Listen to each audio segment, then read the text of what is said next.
Dr. Sorber and Dr. Leach, what was the greatest simple challenge that you faced during the time you were in the president's office? Chuck, do you want to answer that? Well, I suspect it was the same for both of us in many ways.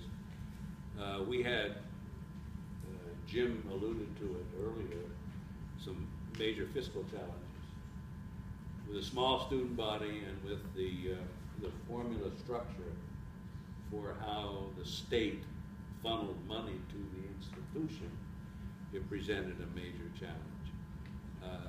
You had to grow in order to get adequate funds in order to compete with the formula.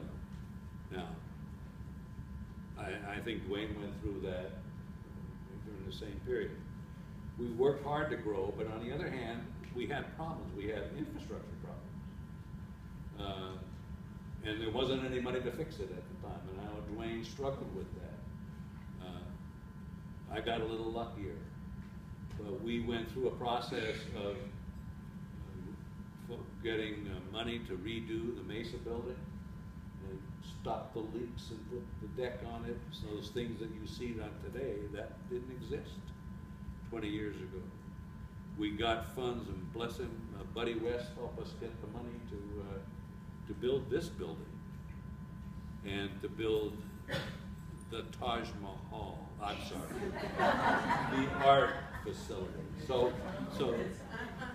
And all of a sudden, the institution, and what David has done now with the quadrangle and everything out there, got money to build the first student housing other than the trailers. I'm serious, that was very important. But I used to say at the time, it was critically important that we create an environment where the institution smelled like a university, looked like a university, and tasted like a university. And in the beginning, with the Mesa building only, most people thought it was a prison. That didn't exist, but today, mainly through the work of David, it's in great shape. Dwayne, you want to add to that? It's pretty much. Yeah. What was your question? Besides raising money, what is the second greatest challenge as president? Well, I came here in '83.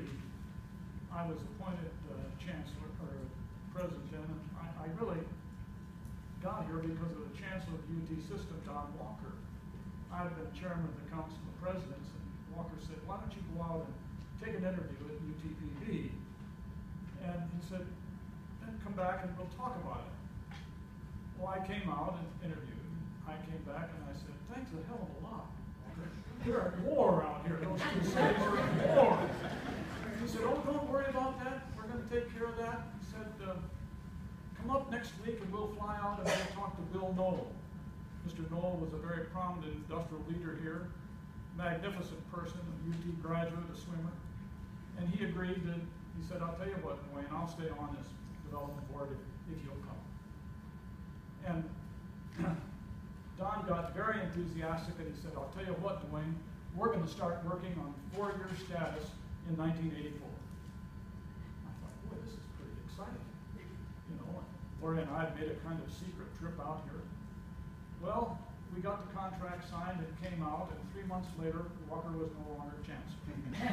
There was a new administration in the governor's office, and an attempt really to do very little. We didn't get 4-year status until 1991.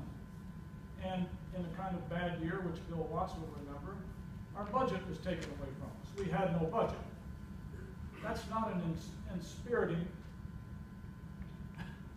occasion. When you come home, I came home one afternoon, and a reporter was sitting in the front room at the house, and she said, "What is it like to be president of an institution that was just eliminated?" I didn't even know it. I was busy at the university. I got on the phone and I called the system office, and guess what? No answer.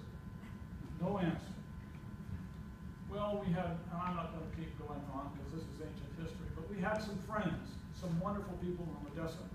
Frank Dedrick's uncle. You need to know that Frank Dedrick is a member of the Roden family, which has meant an immense amount to this country.